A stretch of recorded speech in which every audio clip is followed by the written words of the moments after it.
there are all these game developers thinking of making their own NFTs and selling it, thinking they'll be the next CryptoKitties and raising $30-40 million, which I think is the wrong angle. So be creative about what transactions are really meaningful, what kind of games can I make where I can provide something new on the blockchain that is actually valuable, right? Because that's where the next value comes. And I think that's the most important part. Great. So as we know that gamers are some of the early adopters of cryptocurrency, just because naturally they are very familiar with in-game tokens or digital currency. But do you think that blockchain game users are different from just regular game users? If so, what are the differences? And especially for Benny, like how are you trying to target those blockchain game users, gamers? Right now, I think it's quite different. Right now, I think most of the audience is those who've invested in cryptos and they're trying hard to prove that I can use these cryptos on something, and one of them is games, right? That's how it feels like. But down the road, I think it shouldn't be. There shouldn't be a distinct difference. But because right now the user experience on anything that is crypto usability is crap, right? Download MetaMask, make an account, get tokens from the exchange, move that to this account, and then spend it on this game.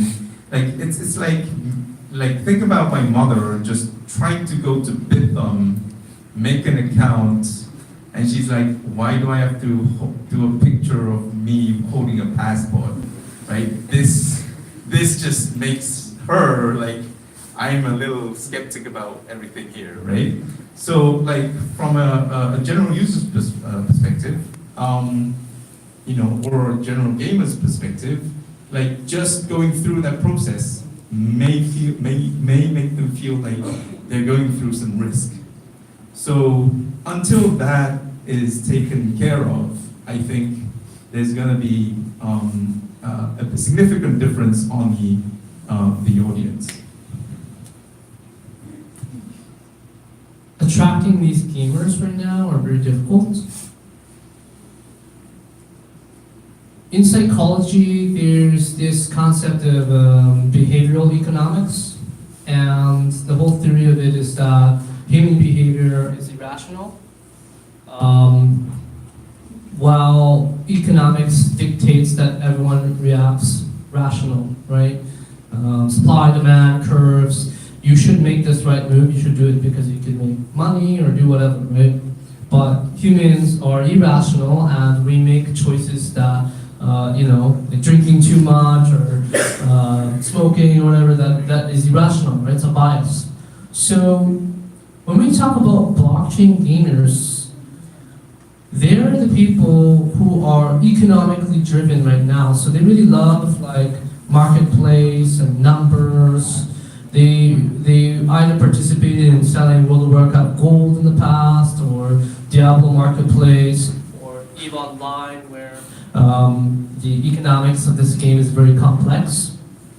And you're starting to see this trickle of people who play games because it's fun and it's not rational to spend this much amount of money, but they still do.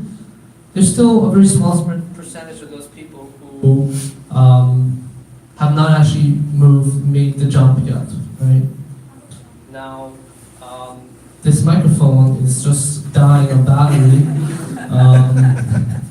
So, right now, it's still early, and yes, UX could be assisting the jump, but we have to build more games that are interactive, that still has all the values, so we can kind of attract the people who are irrational and just want to play games for fun. Yeah, and those people are very important, by the way.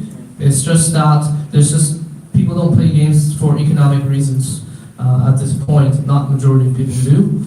And we don't intend to make everybody an economic player. but there is a window for you to explore if you're interested. Oh, sorry, the question was how do you attract them? Blockchain gamers.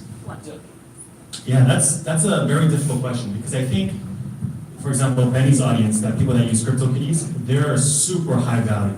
So I think if you talk about a group, like a person's like kind of like lifetime value in gaming, a crypto gamer is probably the best audience. Like I want that list, but it's decentralized, so there's no list. It's just whales and whales. So number one, to play CryptoKitties, you need to pay. Right? There is no free to play. There's no try. There's no nothing. You have to spend a lot. I mean, ETH price is down, but when CryptoKitties first launched, it was expensive to play. So number one, you have motivated people with money that are motivated, and you have to do a lot of steps, right? Like pull up your passport, right? So they're willing to go through a lot of stuff. So they're resilient. They have money, and they're like, They have time, yeah.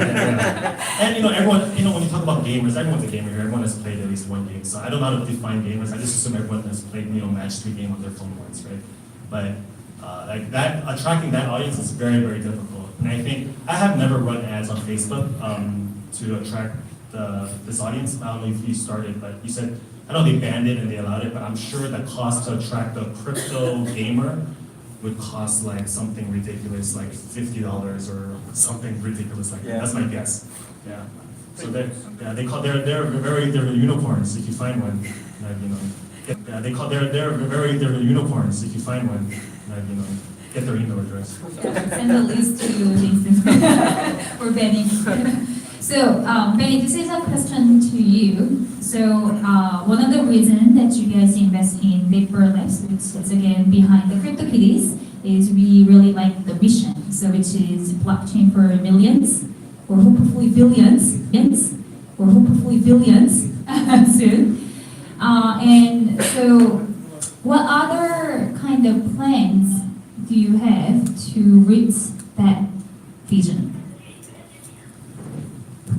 So we raised money. Half the company is forming a studio. Portion of those people are working on CryptoKitties, the brand, the DAUs. We have all the metrics in place. We built data systems that are unique to be able to see data from blockchain and also our backend, and so we could measure and test campaigns.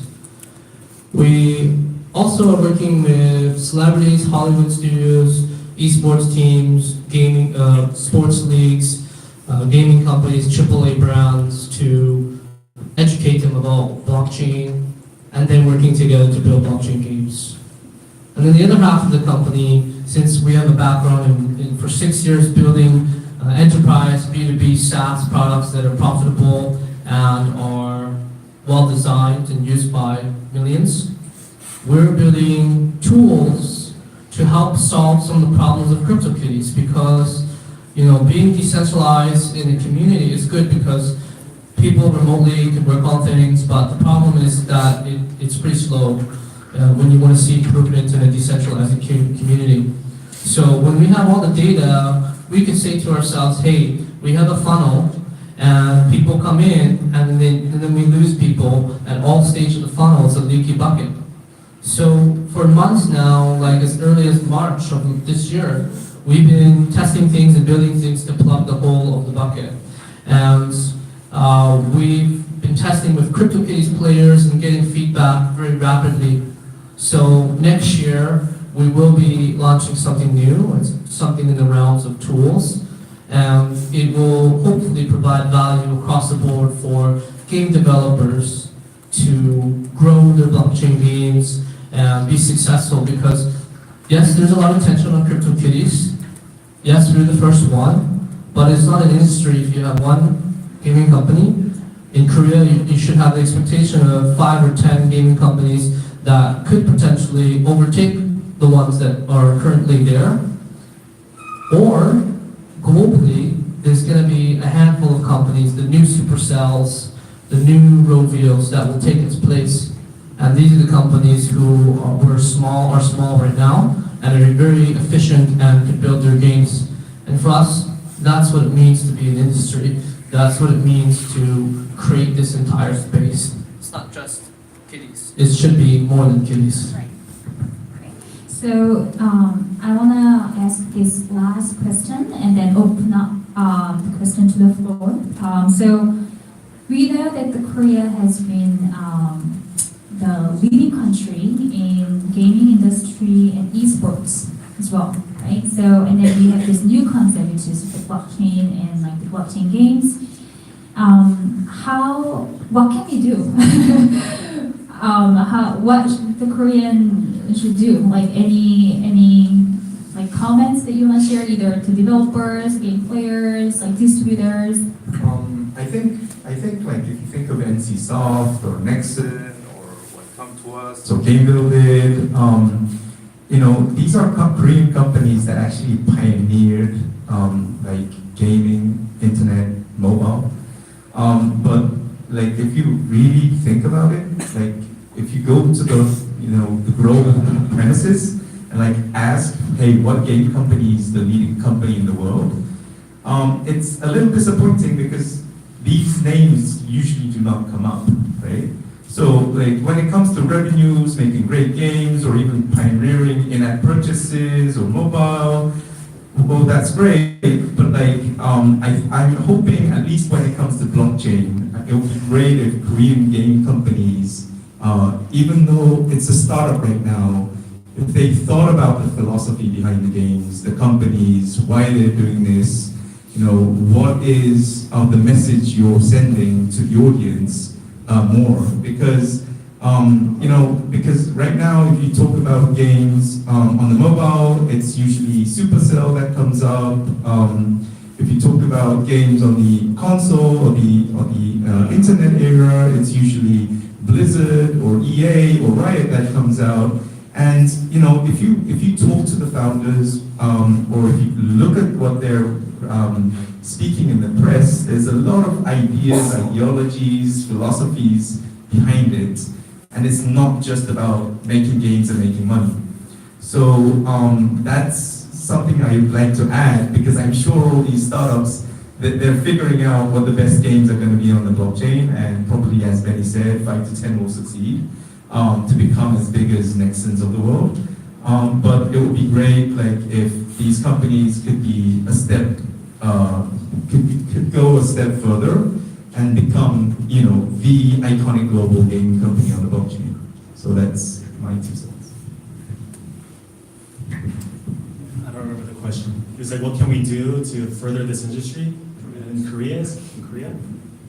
Yeah, I'm kind of sympathetic with Junie, because I think Koreans have done so much for the gaming industry. Actually, Nexon and like NHN, well, it was Hun Game before, they pioneered the microtransaction model, right? No one really knows that, but that came from Korea. Free-to-play came from Korea. Esports television broadcasting came from Korea. Best gamers are Koreans. But the problem with Korean companies is it's not just gaming, it's just hard to go global, right? I think that's the problem. We're challenged with every Korean company to how do we go global, right? Koreans go Korea really well, and then they kind of go into Japan. They try China but fail, and then they make some money in Southeast Asia, but like US is like, in Europe is like this long, like this holy grail that you can never reach, right? But blockchain by nature is global, right? It's not tied to any geography. It's by nature global. So I think, you know, I'm personally hoping that a Korean company will create content, will create something, will develop something on blockchain that will go global. Right? I think that can happen, because Koreans are very good developers and actually very creative. I think it's a very good mix of both. So that's what I personally want to see. Yeah. How about you, Ben? Well, I'm not Korean, and I've been here for 3 days, but I've had many great conversations, and I think that, you know, the thing is, I know about all these big brands here for gaming, and I don't know much of the indies. And I was in the Kobu office yesterday, and me and Samuel and Junie were talking about, you know, small company, small team, was it like 8 people or 9 people? Very small. And I think that's something admirable. I think that there's so many of these other people around the world who have the drive, the kind of ambition and the creativity, but because the market, the people aren't going to the app stores as much now to download games, and players, these big players have a monopoly on the users. It's very difficult for the underdog to kind of break free, right? So from a philosophical end, not from like understanding of Korean market that much, that I think that there should be more collaboration, more sharing of resources. I think that Korea should go beyond the basic model of just creating NFTs. There's so much metadata on the blockchain. Like if you look at a receipt that you get from a store, it's like lines and lines of like, oh, you bought this sandwich, and this is your credit card, and this is the transaction number. You have that already, right? In the real life. And in the blockchain, it's the same thing. You look at all the data of the blockchain. Those are things that you could do creatively, right? You could generate mazes based on the information from the blockchain. These are some ideas where you're playing to the strength of the blockchain rather than simply like tomorrow you go have an artist design some assets and then you're like, hey, pre-sale, everyone buy it. I've seen so many of those happen even near the end of this period now, and it's not going so well, right? So be creative in how you explore the mechanisms of blockchain, and I think there'll be very interesting models that could come out about. Awesome. 혹시 질문 있으신 분 있으시면 자유롭게 한 두세 가지 정도 질문을 받겠습니다. 질문 있으신가요?